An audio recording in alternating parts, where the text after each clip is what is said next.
Mr. President, we thank you for convening this meeting at this critical time.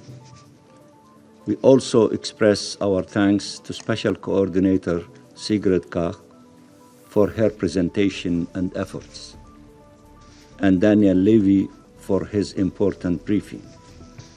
We also acknowledge the presence and testimony of Noah Argamani and echo her calls for honoring the ceasefire. Mr. President, Israel's plan is clear in Gaza, in East Jerusalem, and in the rest of the West Bank. Get rid of Palestinian demography to seize Palestinian geography. It has this recurrent dream that it will end this conflict through the disappearance of the Palestinian people. That will never happen. It will not happen. We have often repeated, there is not a people too many in the Middle East. There is an independent state missing.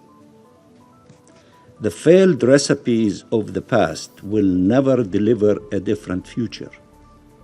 Our history is filled with wars that Israel promised will be decisive, and they were not.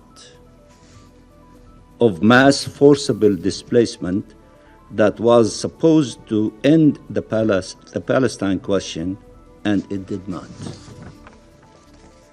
The idea that more injustice, more brutality, more oppression would lead to peace is madness.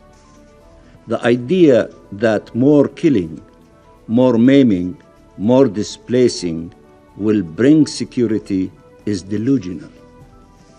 There is no military solution to this conflict, only a political one. As we sit here and speak, on the ground, Israel is trying to make sure that political solution, the only one that leads to peace, is not viable anymore. It is destroying the two-state solution in the hope to make its unlawful annexation of Palestinian land permanent. It continues entertaining the idea of emptying the Gaza Strip of its people through so-called voluntary migration, the code name for mass forcible displacement. It is conducting a large-scale military assault against the Palestinian people in the West Bank, notably against refugee camps, which has led to the largest displacement of Palestinian population there since 1967, with over 40,000 Palestinians displaced, and now stating it will not allow their return and intends to stay there for a year.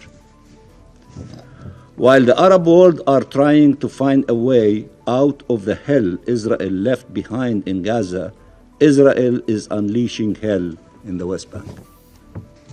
When we speak of the utter and wanton destruction of Gaza, of human tragedy and people's ordeal, of the devastation, of how Gaza was made unlivable, let us not forget Israel's responsibility as it deliberately spread destruction across all of Gaza with the very purpose of making it unlivable.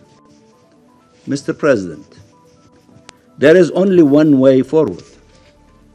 Preserve the ceasefire in Gaza and ensure its full implementation in line with Council Resolution 2735, and end the escalation and aggression in the West Bank, leading to a permanent cessation of hostility.